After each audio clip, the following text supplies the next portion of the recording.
Today's date is Friday, April 10th, 2026. My name is Sophie Brand. I am an 8th grade student at Bicultural Hebrew Academy of Connecticut. I will be interviewing my grandma, who is my mom's mom, whose name is Barbara Felton, about her life and legacy. This interview is being recorded for the oral history collection for the Jewish Historical Society of Fairfield County's archives, as well as our family archives. Over the next 15 minutes or so, I will ask you questions that will help me learn more about you and our family's history, especially our Jewish history. If you can't answer a question, just say so and we can move on to the next one. Also, if you'd rather not answer a question for any reason, just tell me. I want this to be fun and for you to feel comfortable at all times. You ready? Yes. All right. Let's start with you telling me your full name.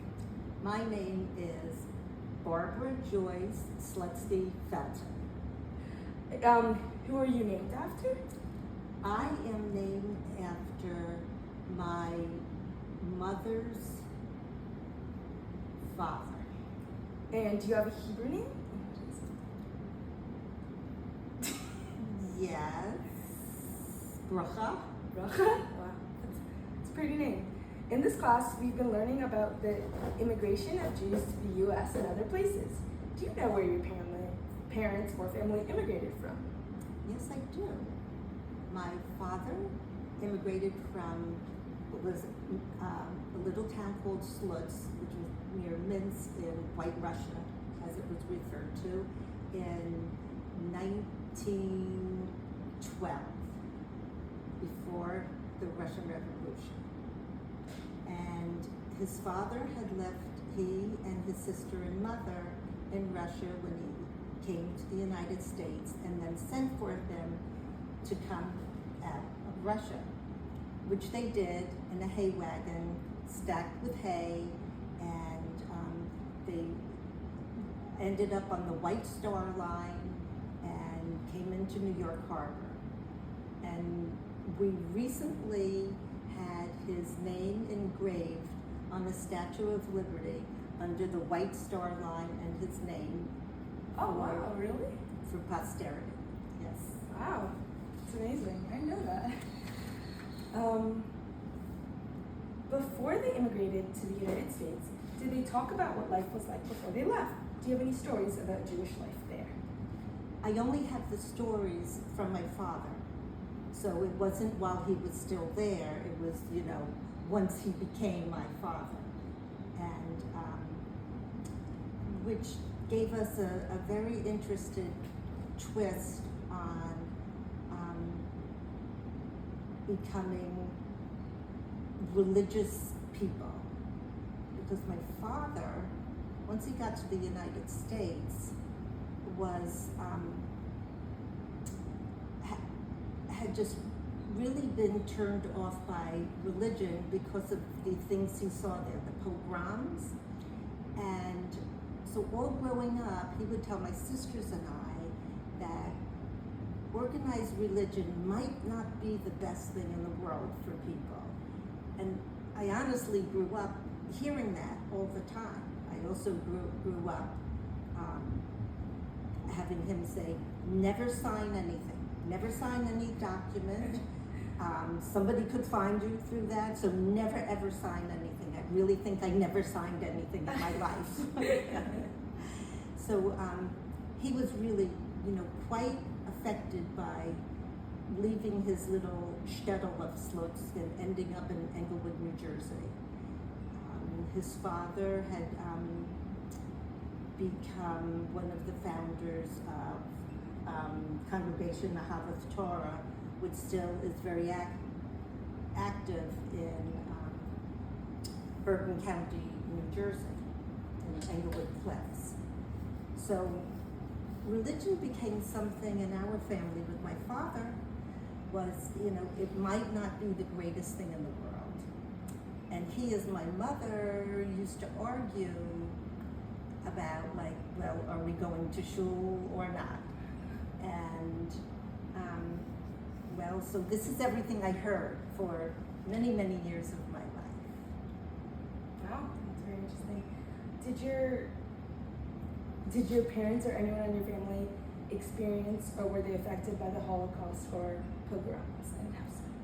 Well, my father pogroms. My mother no, because she was born in New York City.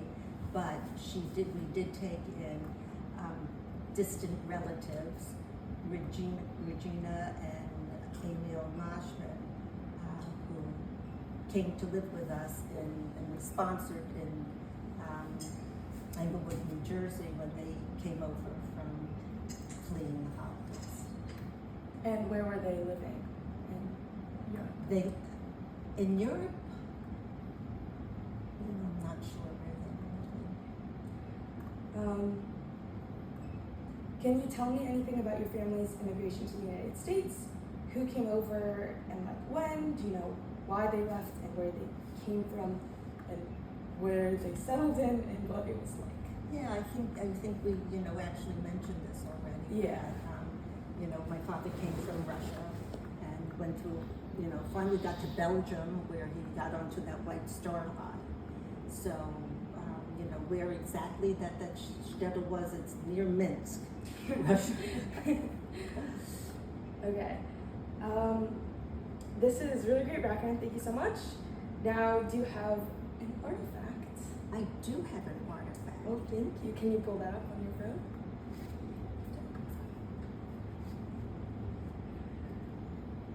Okay, so what is this artifact? Can you tell me about it? Yes, this artifact was not this one. Here, it's a picture of this is my mother's father and my mother's mother. And my mother's father they lived in New York City in an apartment, and my mother's father was selling rags on this in a push cart in New York City. And he was very unfortunately hit by a car under an elevated railroad in New York City a few days before my mother and father were going to get married. And this was devastating to my mother. My mother loved her father and mother. She has two brothers. She loved them all. And she couldn't stand the thought, this is what she told us, of getting married, of doing something happy when he wasn't going to be there and he just had been killed. So she had this Bible. We don't know where that Bible came from, but she started to write in this Bible, and she wrote a letter to my father, which is included in this Bible, and telling him how much she loved him and how she was just so sad that he wasn't going to see her be married. But that I think the writing of this gave her some relief. And from that point forward, as history has it, everyone, like my sisters and I, everyone who got married subsequently to that, we all had held that Bible at our wedding service. And we dressed it in flowers and satin ribbons. And then as soon as the wedding ceremony was over, somebody was always dedicated to take this Bible and go and put it someplace that it would be safe, so that after the wedding, we would have it, because we were so afraid for it to be misplaced, because there were so many wonderful things that my mother had written in it, and you can just see what a wonderful person my mother was by, always writing things in this diary. So this is one of the inside pages, and this is what the outside of this homage looks like.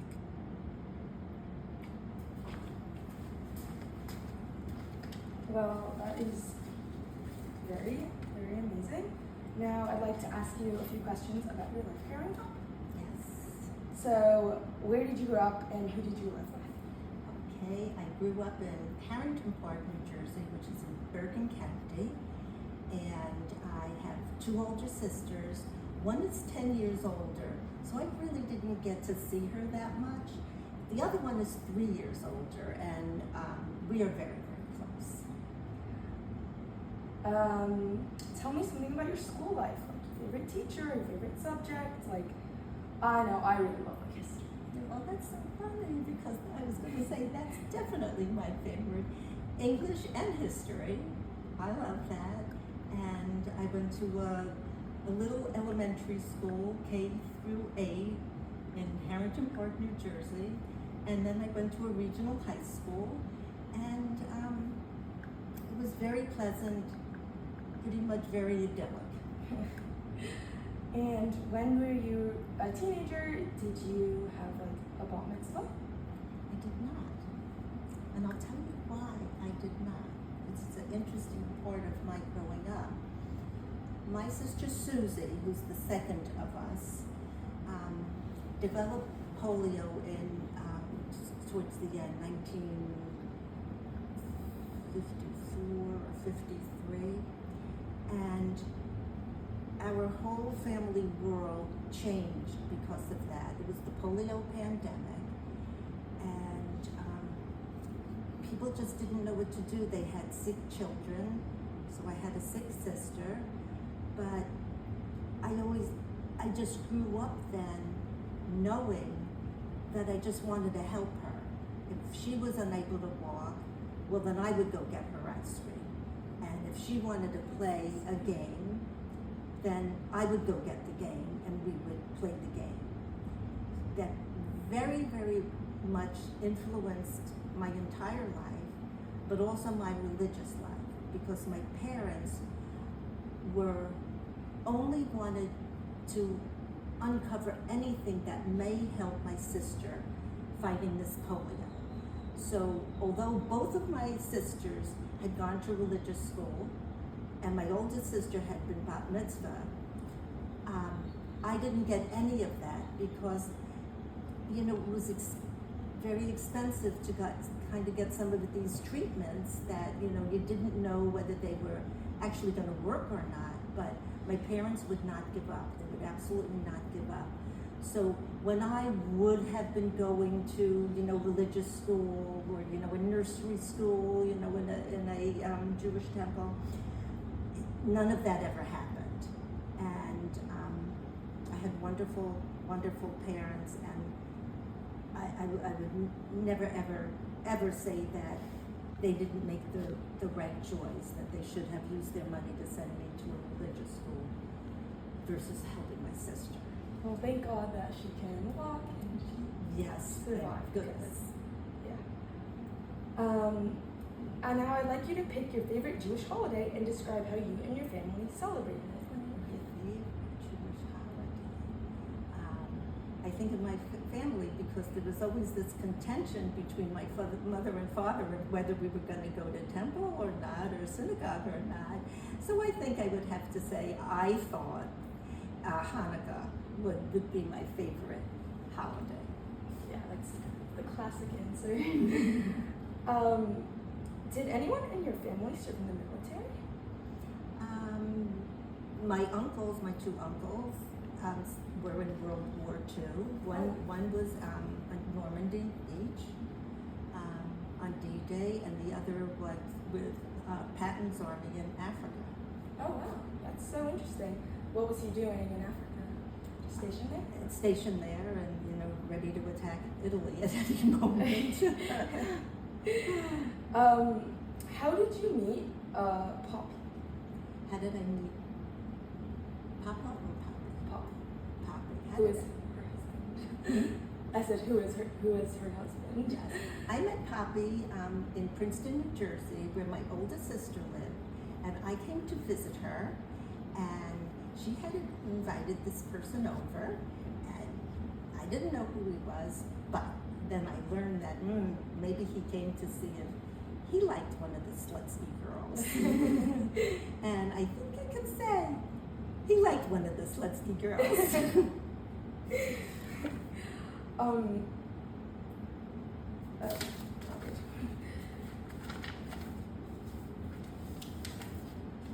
What did you do to make a living in your adult life? in my adult life, I became a public defender in Columbus, Ohio. I advocated on behalf of people, and I also advocated on behalf of people I thought were wrongfully convicted. So I really spent my whole working life doing criminal defense work, which was very exceedingly rewarding, and I wouldn't have changed it for anything. Very noble profession. And what invention do you think had the biggest impact on your life, and why did you choose this? I think the invention is the computer, because when I started working, everybody had a secretary who was typewriting everything. And then all of a sudden... Did you have a secretary? Yeah, Brenda. And all of a sudden, we're supposed to be typing. And unfortunately, some of my fellow, publishers and I, we never learned how to type. So we had to go to typing school, and then we had to type everything. And then it just got, more and more and more where you didn't even go. It was a little sad because you used to know everybody in the court system because you had to go file papers and this and that. And then it turned out at the end that you never saw anybody. It just went into the ether. And so obviously the computer is a great invention, but it did take away from some of the interactions that I would have had with people. Yeah, but it made things a lot faster. A lot faster. Now we're gonna wrap it up. Last question. What advice do you have for future generations like me? I think it's just so important to treat people nicely, warmly, even if you disagree with them. As a defense attorney, I was always arguing with the other side, but I liked the other side. So I think that it's just so important to be able to talk your way through into, all kinds of, interactions. Well, that's great advice. Thank you so much for taking the time to do this with me. I love you.